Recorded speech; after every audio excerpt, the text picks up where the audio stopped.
कि धर्म बड़ा है या कर्म? और अगर धर्म की बात करते हैं तो धर्म क्या बिना आडंबर के धर्म होता है, या जो कर्म कांड होते हैं उसमें वो भी शामिल होना जरूरी है?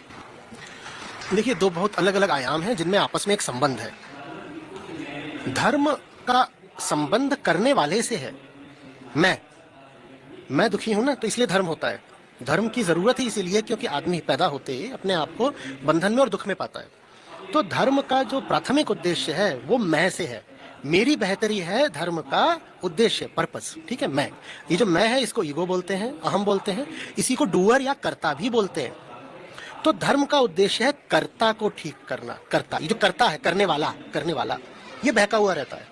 ये अपने बारे में बहुत झूठ मूठ की बातें सोच के बैठा होता है। इसके ऊपर दुनिया भर की मान्यताएं चढ़ी होती हैं। ये एकदम बेहोश होता है। और जो बेहोश हो उसके कर्म कैसे होंगे? एकदम गड़बड़। धर्म का काम फिर सीधे कर्म सुधारना नहीं है। धर्म का काम कर्ता को सुधारना है। कर्ता सुधर गया तो कर्म अपने आप सुधर जाता है। और कोई बेहोश है, आप उसके कर्म सुधारने की कोशिश करें तो कितना सुधार लोगे? कोई बेहोश है, आप उसे कर्म सुधारने की कोशिश कर रहे हो उसकी बेहोशी हटाए बिना, तो कितना सुधार लोगे? तो कर्मकांड क्या होता है फिर? आपने कर्मकांड पूछा। कर्मकांड होता है कि बेहोशी हटाई नहीं पर कर्म सुधारने की कोशिश। कर्ता की बेहोशी हटाए बिना कर्मों को सुधारने की कोशिश को कर्मकांड कहते हैं। धर्म का काम है आंतरिक बेहोशी को तोड़ना। जब कर्ता ठीक हो जाता है तो कर्म स्वयं ठीक हो जाता है।